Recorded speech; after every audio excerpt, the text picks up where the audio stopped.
Assalamualaikum warahmatullahi wabarakatuh. Hamdan yuafi ni'amahu wa yukafi'u masidah.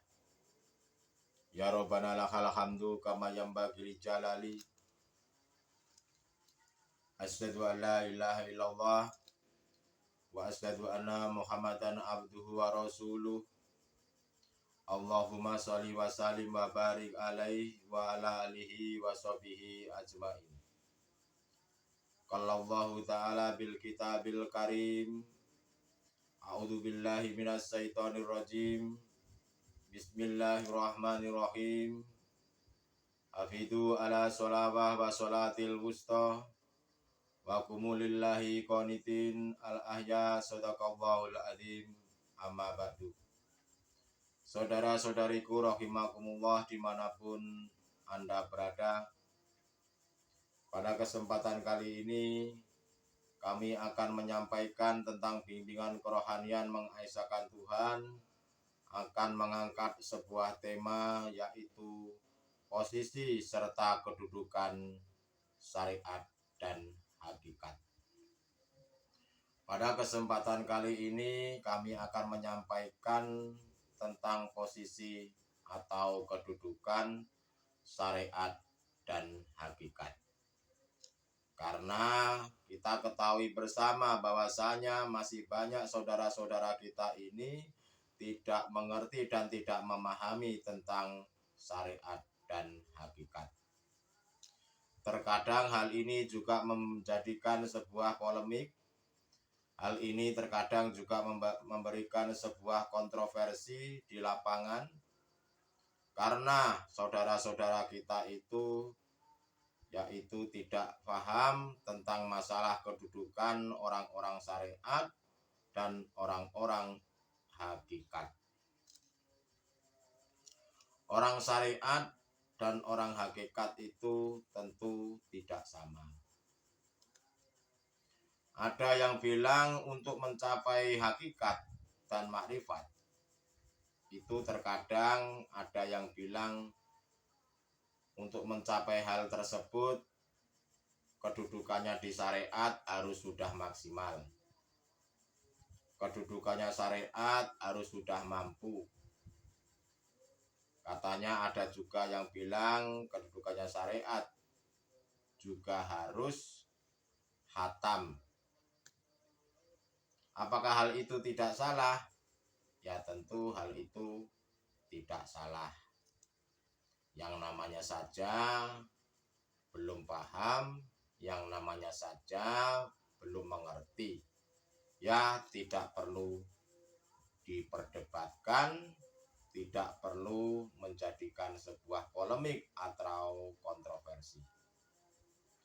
Tetapi perlu diketahui bahwasanya Allah itu, Tuhan itu mampu untuk merubah suatu kaum. Bahwa Tuhan itu mampu untuk menghendaki kepada hambanya untuk menjadi baik. Janganlah kita ini membatasi dengan kemampuan-kemampuan Tuhan. Janganlah kita ini membatasi tentang kehendak-kehendak Tuhan yang dijadikan kepada hamba-hambanya.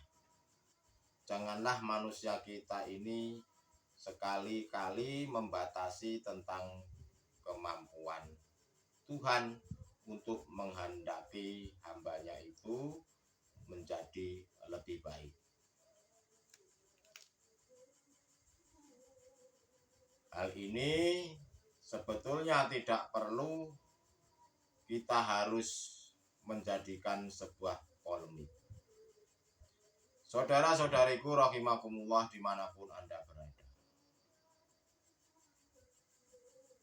Kadang-kadang manusia ini tidak mengerti tentang hukum-hukum syariat, atau bisa dikatakan tidak mengerti sama sekali mengenai hukum syariat. Itu manusia biasanya melalui mendengar tentang hukum-hukum hakikat dan dan dia mempelajari hukum hakikat dan marifat, apakah hal ini juga salah? Ya tentu hal ini juga tidak salah. Janganlah kita ini membatasi pikiran kita sendiri bahwa yang dilakukan orang itu benar atau salah, yang dilakukan itu salah atau benar. Ya kita ini jangan membatasi Tuhan sebetulnya. Ya memang jangan dibatasi kemampuan Tuhan. Untuk itu pada kesempatan kali ini kita akan membahas tentang posisi atau kedudukannya hati-hati orang-orang syariat dan hatinya orang-orang hakikat. Sebelum kami jelaskan tentang itu masalah marifat, saya akan proses dari awal dulu. Apa sih itu syariat? Syariat itu adalah merupakan sebuah kendaraan. Kendaraan itu bisa untuk menghantarkan kita sampai kepada Tuhan. Kendaraan itu bisa sampai kepada Allah Subhanahu wa Ta'ala. Itulah daripada syariat yang diartikan adalah kendaraan. Tetapi hal ini tidak akan menyampaikanmu terhadap Tuhan tatkala tidak ada jalannya. Untuk itu kendaraannya, kita ini sudah memiliki kendaraan syariat, juga membutuhkan jalan.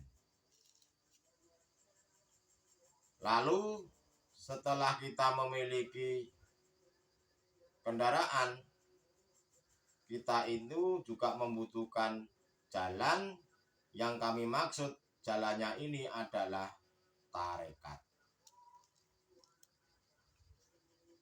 Kita sudah memiliki jalan, lalu kita sudah memiliki kendaraan, syariat juga sudah ada, tarekat juga sudah ada.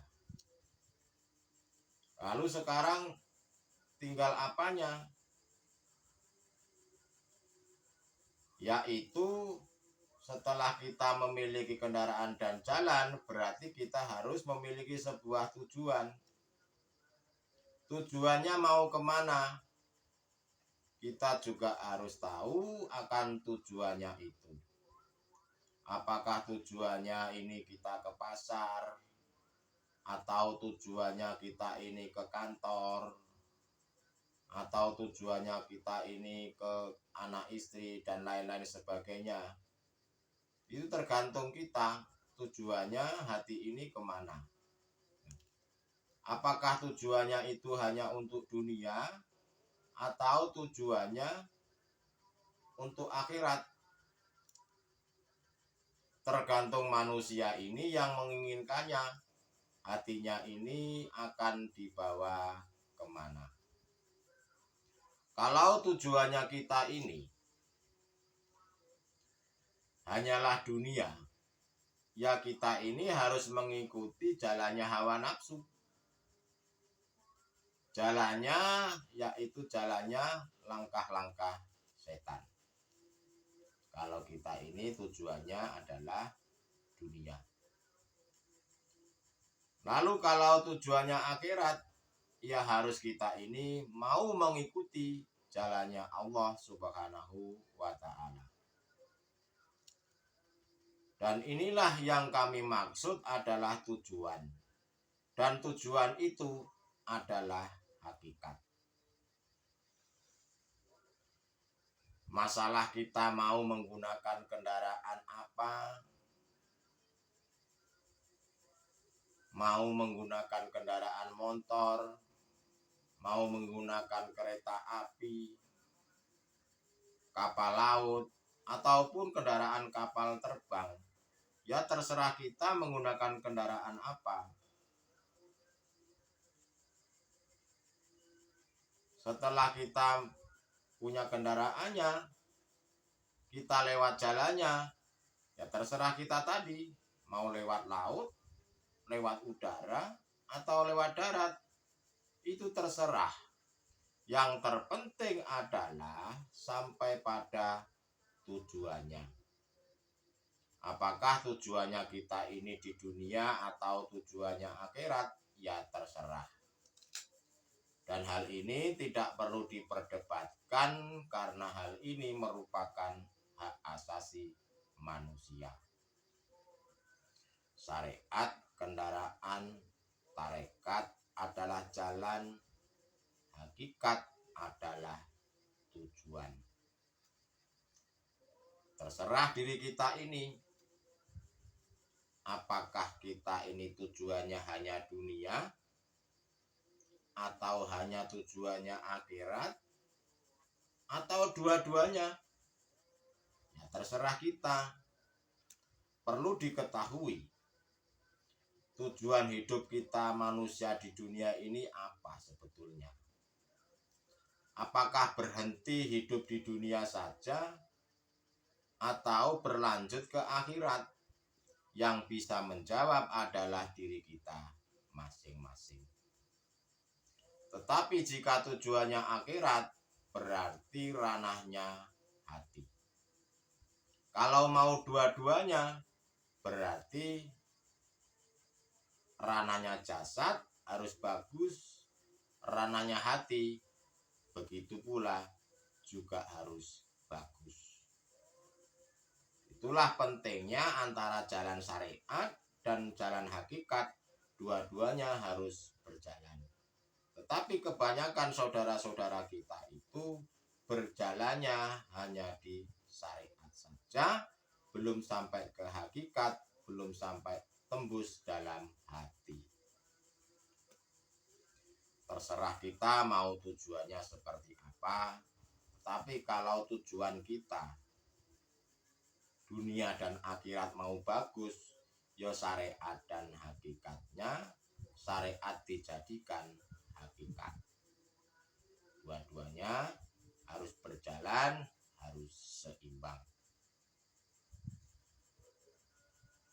Bila tujuannya dunia ini ya hanya sekedar jasad jasmaniah ini, seperti kebanyakan saudara-saudara kita di lapangan hanya ngurusin tentang masalah jasad jasmaniah ini, bercinta dengan urusan duniawiyah, tidak memperhatikan akhiratnya, tidak memperhatikan bimbingan kerohanian seperti ini. Itu artinya tujuannya hanya dunia, bukan tujuannya akhirat. Berucap di dunia hasanah, tetapi hanya di mulut, tidak sampai tembus di hati. Untuk tujuan akhirat, segala aktivitas, apakah kita ini sholat, sedekah, zakat, puasa, haji, dan lain-lain sebagainya, dari segi aktivitas apapun, itu adalah syariat dan juga tarekat. Adalah jalan yang dihadapkan oleh Allah untuk bisa bertemu kepada Allah Subhanahu wa Ta'ala. Apakah hati kita ini bertujuan kemana? Contoh, saya itu dalam sholat itu tujuannya kemana? Apakah saya ini dalam mengerjakan ibadah sholat itu ingin dilihat orang? Apakah saya ini ingin mencari hadiah dari Allah, yaitu berupa surga dan takut neraka? Atau saya ini mencari pahala-pahala? Atau saya ini ingin bertemu Allah, menuju keridhoannya Allah? Ya terserah. Karena pada dasarnya itu hanyalah kita masing-masing yang memilihnya. Dalam sholat itu kita tujuannya kemana? tadi ada 3 pilihan. Tujuannya dilihat manusia, tujuannya ingin pahala atau surga, atau tujuannya bertemu dan melihat Allah. Terserah panjenengan. Yang terpenting kita sudah menyampaikan hal-hal kebenaran. Saudara-saudariku rahimakumullah dimanapun Anda berada, syariat dan tarekat sudah ada. Hukum jasa jasmaniah ini sudah ada. Sholat itu wajib syariatnya. Lalu torekohnya adalah sholat. Yang terpenting hakikat tujuan kita ini kemana? Semua pasti menjawab tujuannya adalah menemui Allah Subhanahu wa Ta'ala. Tetapi pada hakikatnya kebanyakan saudara-saudara kita ini tatkala dalam keadaan sholat masih banyak tujuannya selain Allah, dengan bukti belum bisanya khusyuk dalam ibadah sholat tersebut. Masih banyak saudara-saudara kita ini mengalami yang namanya sholat, beribadah, itu hatinya masih mengingat selain Allah. Contohnya saya ini mau sholat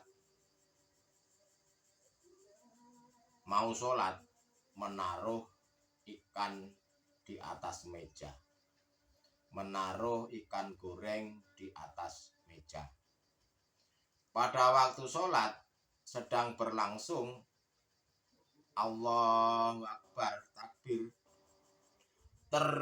tiba-tiba terdengar suara kucing meong. Apa yang terjadi di dalam hati kita, di dalam pikiran kita? Aduh, ikan saya dimakan kucing. Itulah bentuk daripada hati kita sholat belum bisa khusyuk. Tetapi hal ini tidak menjadikan gelisah kepada saudara-saudara kita, tidak memperdulikan tentang kerohaniannya.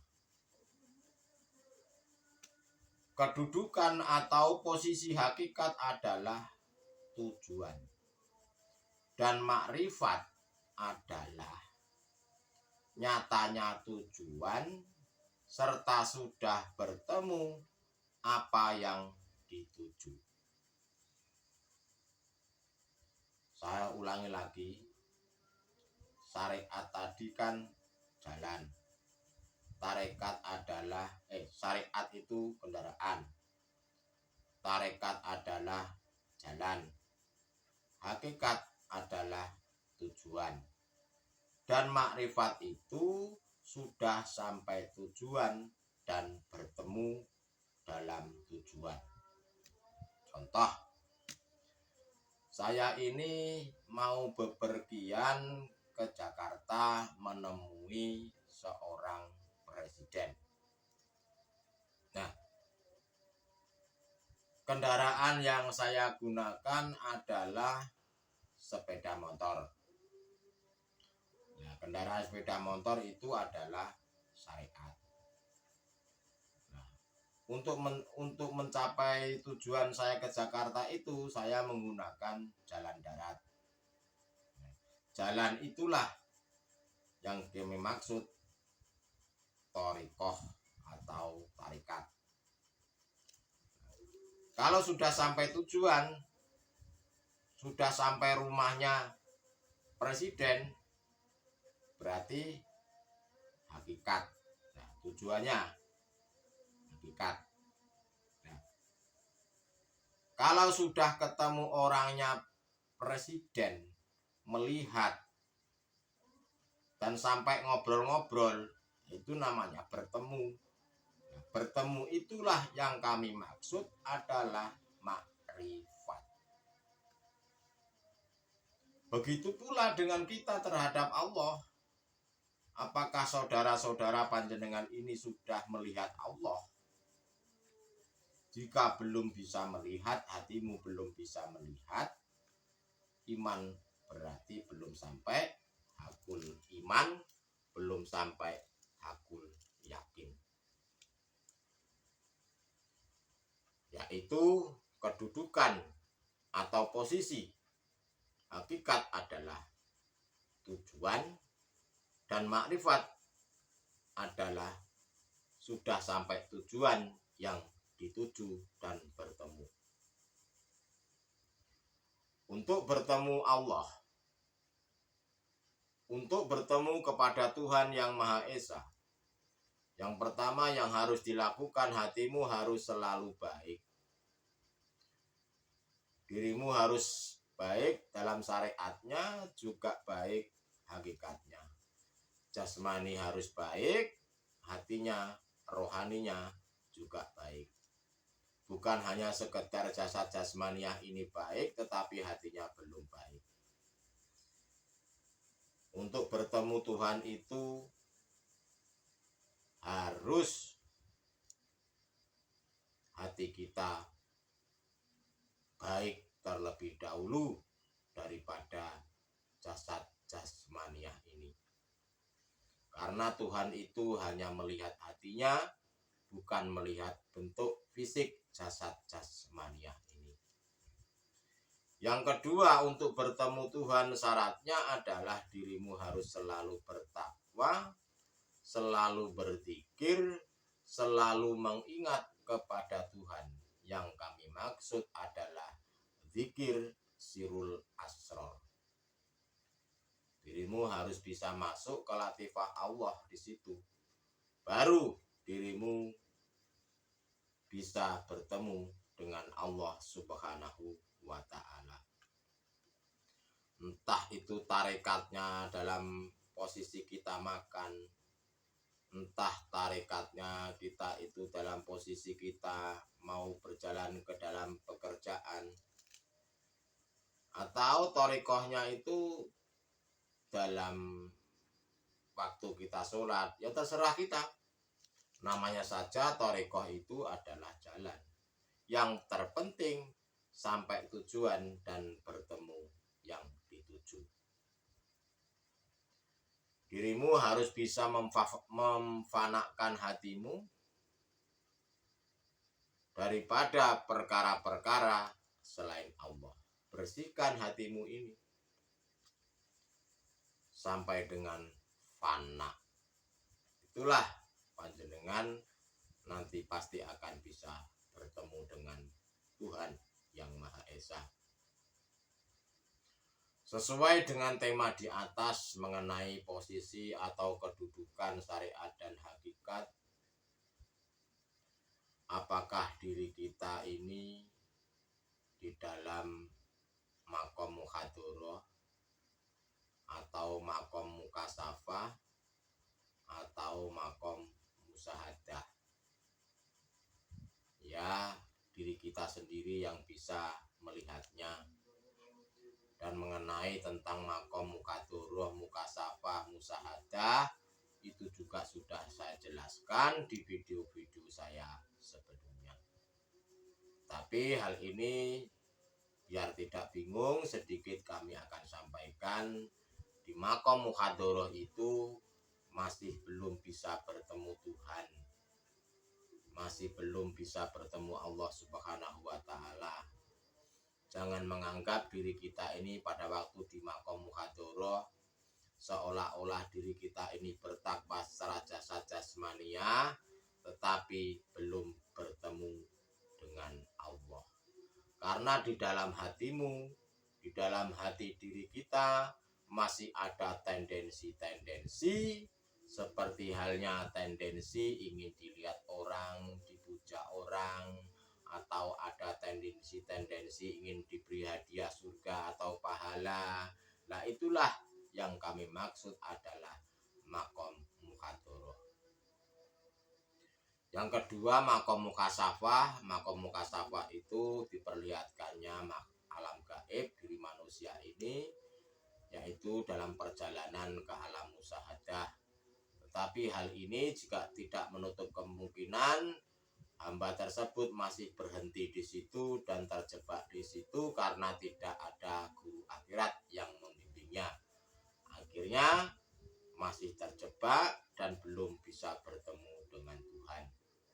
Lalu yang ketiga yaitu alam musyahadah, yaitu alamnya Allah, kerajaannya Allah. Yang ada di situ hanyalah Allah Subhanahu wa Ta'ala sendiri dan tidak ada yang lainnya. Tergantung diri kita ini, tergantung diri panjenengan sendiri yang bisa menilainya, bisa merabanya. Karena yang bisa merasakan, bisa merabanya adalah diri panjenengan masing-masing, bukan kita. Yang terpenting kita ini sudah memberikan ajaran, sudah menyampaikan, sudah memberikan sebuah ilmu, tetapi semoga panjenengan melihat dan mau mendengarkannya. Itulah saudara-saudaraku, pada tema yang saya angkat tadi tentang kedudukan syariat dan tarik hakikat, sudah kami jelaskan di atas apa itu syariat dan orang-orang syariat seperti apa hakikat, dan orang-orang hakikat seperti apa. Ya, panjenengan sendiri yang bisa memahaminya. Karena kepahaman seseorang itu berbeda-beda. Ada yang cerdas, ada yang setengah cerdas, dan ada yang lemot. Tergantung diri kita masing-masing. Untuk itu saudara-saudaraku, sebelum saya akhiri, kami mohon maaf sebesar-besarnya. Jika ada kata-kata yang salah atau mungkin kurang berkenan, saya mohon maaf yang sebesar-besarnya. Sekali lagi, akhirul kalam, ihdinas siratal mustaqim, wabillahi taufik wal hidayah. Wassalamualaikum warahmatullahi wabarakatuh.